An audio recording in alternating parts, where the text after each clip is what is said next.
ایک سوال بڑا معروف یہ کیا جاتا ہے کہ جب فقہ موجود نہیں تھی تو لوگ کس پر عمل کرتے تھے؟ آپ کہتے ہیں نہیں، فقہ کے بغیر شریعت پر عمل ہی نہیں ہو سکتا۔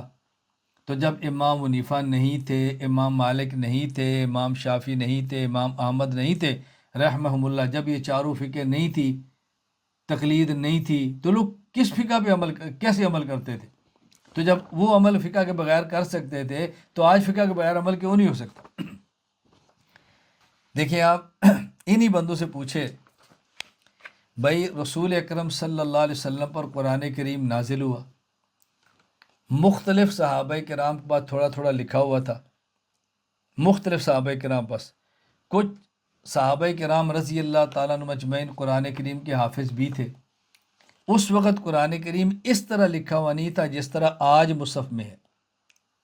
تو آج اگر کوئی بندہ بھی قرآن پڑھنا چاہے تو ہم اسے کہیں گے بھئی یہ قرآن کریم لو، مصحف لو، اس کے بغیر تو قرآن بیٹا نہیں پڑھ سکتا۔ وہ کہتا ہے اچھا، جب یہ قرآن مجید اس طرح مصحف پہ نہیں لکھا، لوگ اس وقت بھی تو پڑھتے ہی تھے نا، تو میں نہیں پڑھ سکتا۔ ہم کہیں گے بھی اس وقت اس لیے پڑھتے تھے کہ نبی پاک صلی اللہ علیہ وسلم پر نازل ہوا تو اللہ کے نبی موجود تھے، جن صحابہ کے درمیان نازل ہوا تو صحابہ موجود تھے، کچھ ایک کو یاد ہے، کچھ دوسرے کو یاد ہے، تو ایک دوسرے سے پوچھ لیں گے نا۔ اب تو رسول اللہ صلی اللہ علیہ وسلم سے 1500 سال بعد کا زمانہ ہے، اب تو آپ یہ ورقوں میں لکھا ہوا قرآن لوگے تو پڑھ سکو گے، اس کے بغیر آپ نہیں پڑھ سکتے۔ اس وقت اس کے بغیر کام چل سکتا تھا، آج چل نہیں سکتا۔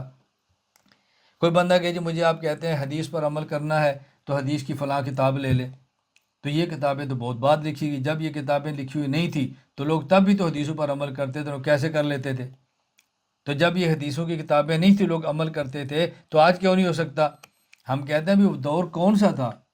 اگر تو دور اللہ کے رسول صلی اللہ علیہ وسلم کا ہے تو خود صاحب حدیث موجود ہے، اگر صحابہ کرام کا ہے تو اللہ کے نبی سے حدیثیں سننے والے موجود ہیں، اگر تابعین کا دور ہے وہ صحابہ سے سننے والے موجود ہیں، تو آج کے دور میں ان میں سے کون موجود ہے؟ آج اگر کوئی بندہ بھی کسی بھی حدیث کو پڑھنا چاہے تو کتاب سے ہی پڑھے گا نا، بغیر کتاب کے کیسے پڑھ سکتا ہے؟ ممکن ہی نہیں۔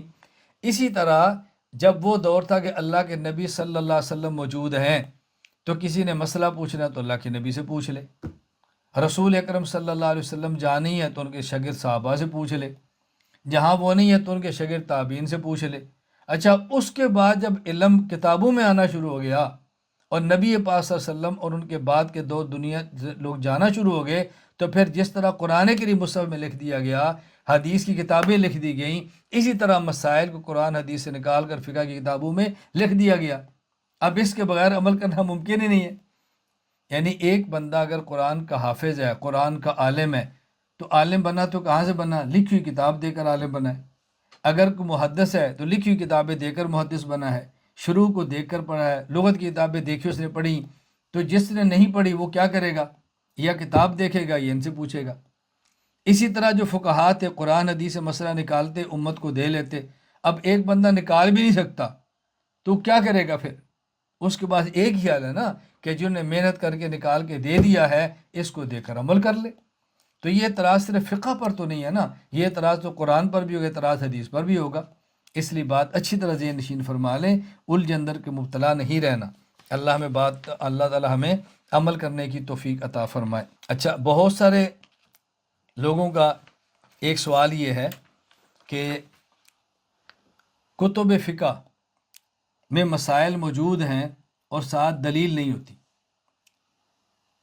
کتب فقہ میں مسائل موجود ہیں لیکن ساتھ دلائل نہیں ہوتے، تو جب آپ مسئلہ لکھتے ہیں تو دلیل بھی دیں۔ ہم نے کہا کہ دیکھیں یہ مسئلہ فقہا کا نہیں ہے، یہ صحابہ کرام کے دور کا مسئلہ رضی اللہ تعالیٰ عنہ اجمعین، کہ صحابہ کرام سے بسا اوقات کو بندہ مسئلہ پوچھتا تو صحابی مسئلہ بتا دیتا، ساتھ دلیل نہیں دیتا۔ اس کا معنی یہ نہیں تھا کہ اس کو دلیل آتی نہیں تھی، اس کا معنی یہ تھا کہ مسئلہ پوچھنے والے کو مسئلہ چاہیے تھا، دلیل سے غرض نہیں ہوتی تھی۔ چنانچہ اس پر کتابیں موجود ہیں، آپ دیکھیں امام ابو بکر عبد الرزاق بن حمام بن نافع رحمہ اللہ فات 211 ہجری، ان کی کتاب ہے مصنف عبد الرزاق۔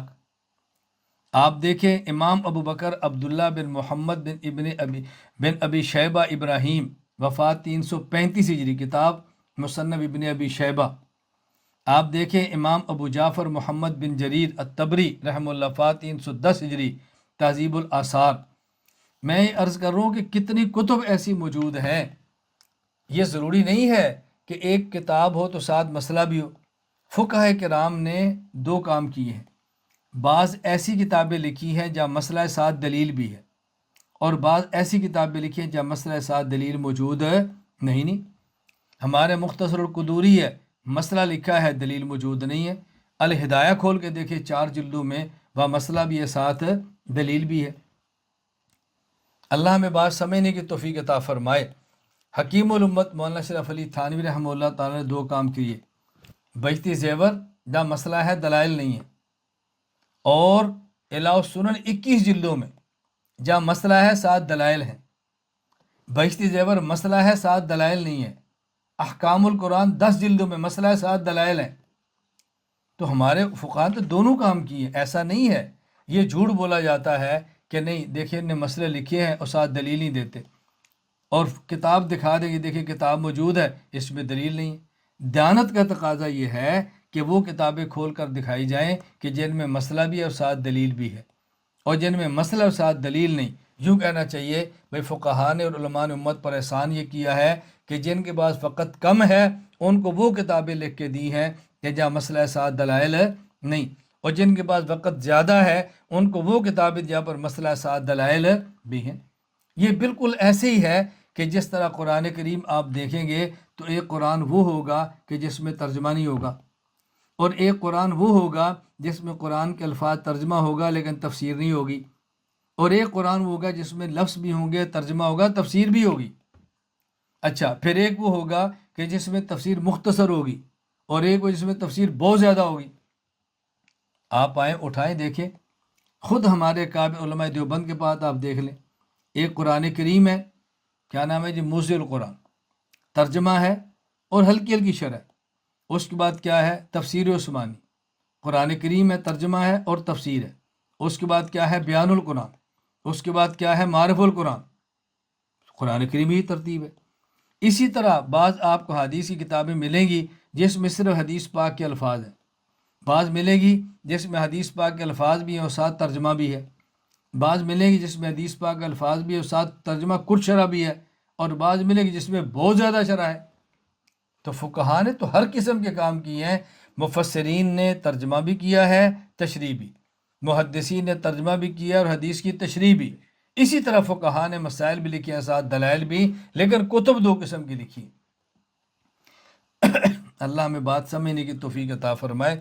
ابھی دیکھیں آپ کے سامنے ہے، ہم نے عقائد پر کام کیا ہے، کہا جی اسلامی عقائد، 230 عقائد پر مشتمل مختصر سا کتابچہ ہے، متن ہے۔ پھر دیکھیں کتاب العقائد، تھوڑی سی تفصیل کی ہے۔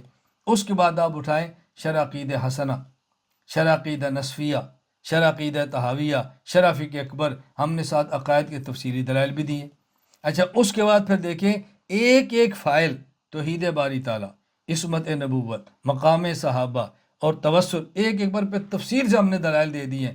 اب کوئی بندہ بددیانتی کرے، ایک میری اسلامی عقائد اٹھا کر آپ کو دکھائے کہ دیکھیں جی مولانا محمد الیاس گنبد نے کتاب لکھی ہے، عقیدے پر دلیل ہی نہیں دی۔ اس کو بھی یہ تو متن ہے، یہ تو چھوٹے بچوں کے لیے ہے، یہ تو عام مسلمان کے لیے ہے۔ تجھے شوق ہے تو ان کی بڑی بڑی کتابیں دلائل والی موجود ہیں، کیونکہ میرے پاس وقت نہیں ہے، تو پھر اعتراض کرنے کا وقت ہے، کتاب کھول کے دیکھنے کا وقت نہیں ہے تیرے پاس۔ جی میرے تو علم میں نہیں ہے، کوئی علم تیرے میں نہیں ہے تو اعتراض تاجی پر کرتا ہے، تیرے علم کا قصور ہے نا۔ اللہ ہمیں بات سمجھنے کی توفیق عطا فرمائے۔